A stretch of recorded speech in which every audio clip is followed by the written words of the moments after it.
નમસ્કાર તમારા દર્શકોને. ભુજના કચ્છના રેલવેના પ્રશ્ન બાબતે આપ પૂછો છો ત્યારે જણાવું છું કે હાલમાં ભુજમાં મોડેલ રેલવે સ્ટેશન તૈયાર થઈ રહ્યું છે.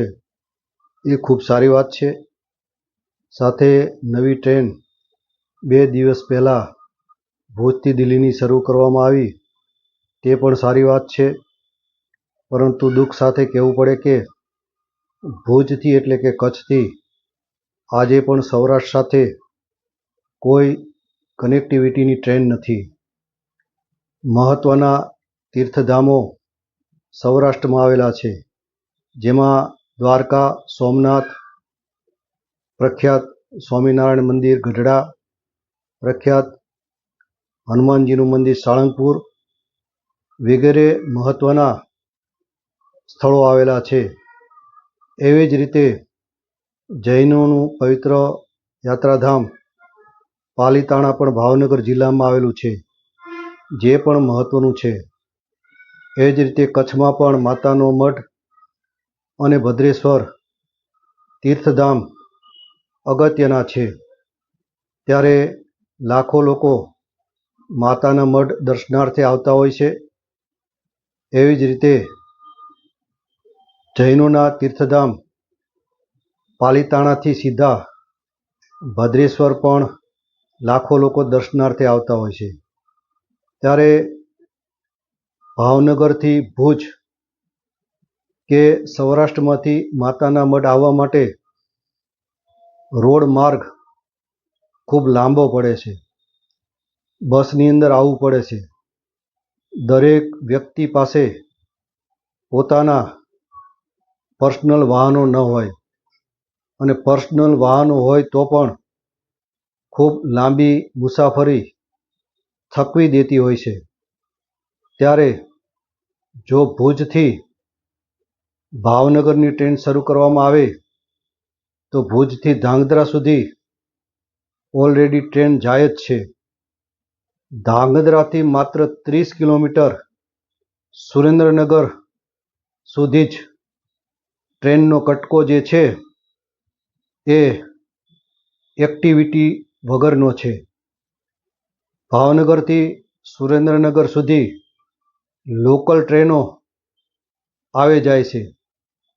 આ ટ્રેનોને જો ધાંગધ્રા સુધી લંબાવવામાં આવે અથવા ભુજ સુધી લંબાવવામાં આવે તો ભાવનગર અને ભુજ વચ્ચેનો સળંગ ટ્રેન વ્યવહાર શરૂ થઈ શકે.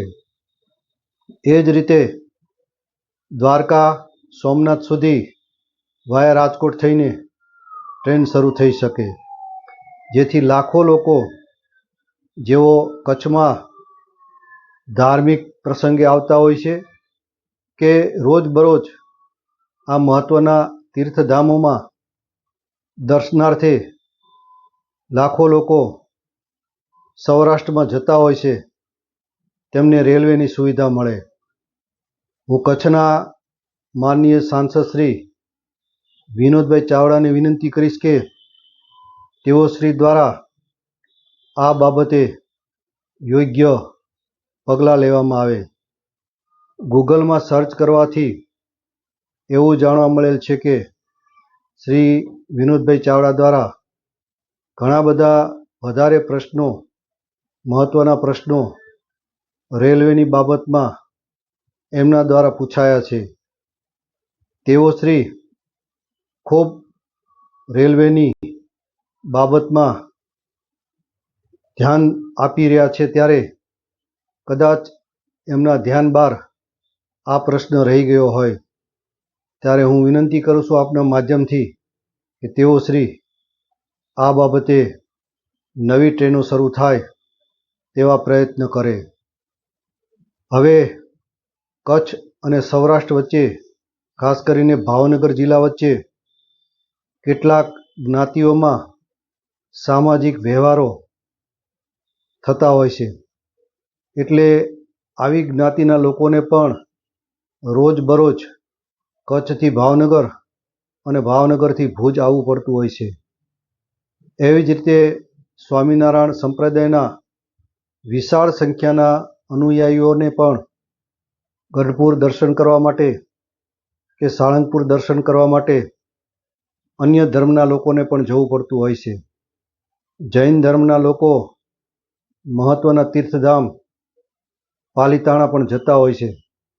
ત્યારે જો આ તીર્થધામોને સાંકળતી દૈનિક ધોરણે 2 ટ્રેનો ચાલુ કરવામાં આવે, એક ભુજથી ભાવનગર અને એક ભુજથી દ્વારકા સોમનાથ સુધી, તો ખૂબ જ યાત્રા કરવી સરળ પડે.